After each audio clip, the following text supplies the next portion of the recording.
ท่านครับวันนี้กับผมโปรคลิปนะหน่วยคุยขยะในคลิปนี้เป็นหลอดนะครับผมเป็นหลอดที่หลอดดูดน้ำที่เราดื่มกินกันแล้วทีนี้นำมาล้างเก็บมาใช้งานกันนะครับก็คือวันนี้จะทำเป็นของใช้ในครัวเรือนกันครับโอเคครับติดตามชมกันนะครับจากหลอดกาแฟครับผมหลอดพลาสติกครับ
สวัสดีทุกท่านกับวันนี้กับผมพบกับคลิปน้าหนุ่ยคุยขยะครับในคลิปนี้เป็นเศษไม้นะครับผมเป็นเศษไม้สนที่เราไม่ได้ใช้แล้วครับก็คือสภาพยังดีอยู่จะนำตัวนี้มาทำเป็นลักษณะของใช้ในครัวเรือนกันครับโอเคครับติดตามชมกันนะครับจากเศษไม้สนเศษไม้เหลือใช้ครับผม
สวัสดีทุกท่านครับวันนี้กับผมพบกับคลิปน้าหนุ่ยคุยขยะครับในคลิปนี้เป็นแกลลอนนะครับผมเป็นแกลลอนพลาสติกแกลลอน6ลิตรนะครับผมเป็นแกลลอนบรรจุน้ำดื่มครับ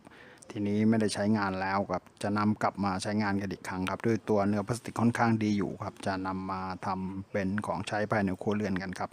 โอเคครับติดตามชมนะครับจากแกลลอนพลาสติกแกลลอน6ลิตรครับผม